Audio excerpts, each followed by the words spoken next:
Nadita karoy project, ang kanina itong project kay internet cable.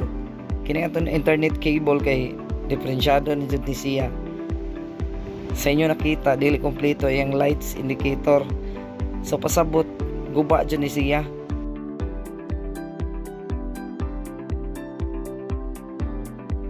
Sa atong gibuhat karon naghimo tag bag-o.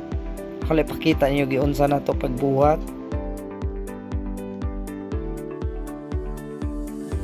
So kinahanglan natay RJ45 na atay rubber boots, crimping tools, UTP cable or unshielded twisted pair, internet cable tester. Importante kayo ni siya kay para ma-check na to kung okay ba. Una, isuot lang na to ni rubber boot sa ato ang internet cable. Inaana lang siya porma. Pagkahuman atong i-shot lang ninyo ani nga murag slot.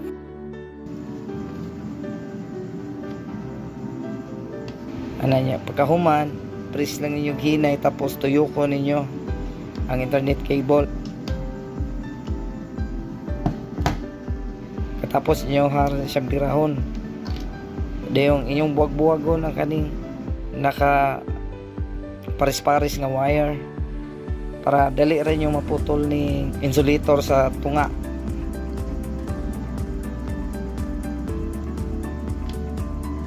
Katra na to sa ato ang crimping tools.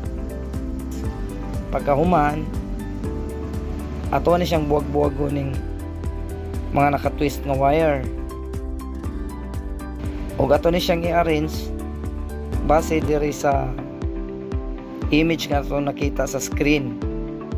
Kinahanglan ang mag-una white orange, orange, white green, blue, white blue, green, white brown, brown.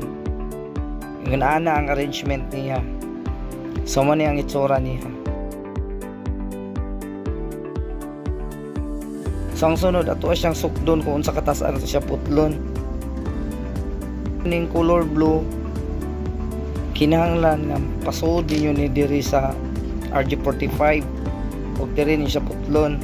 Karon gamit ang ato ang crimping tools gihapon, cutter. Ato na siya putlon.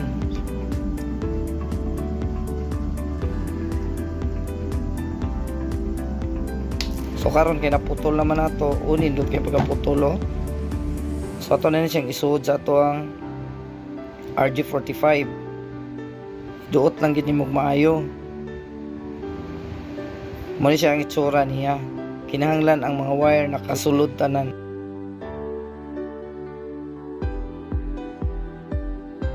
So kung nahibong mo unsa may connection ani nga wala man tay gipanitan. So ang hitabuan ni kabantay mo aning murag bronze nga nakaangat. Kana siya kung i-press na sa ato ang crimping tools, mulubong na siya nga to sa ilaw, automatic na siyang mupanit sa ato ang wire. So yung ana ang porma niya. So karon i-press na nato.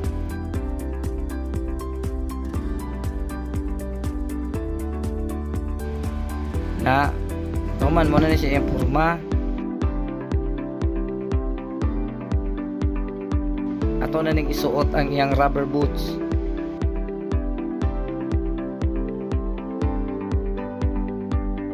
O di ba? Nindot kayo mura siya ka ng machine jud ang ninghimo niya ba. So wala lang nako gipakita giun sa paghimo ang ikaduha nga tumoy. Pareha ra siya proseso. Karon ato na siyang i-test sa ato ang cable tester.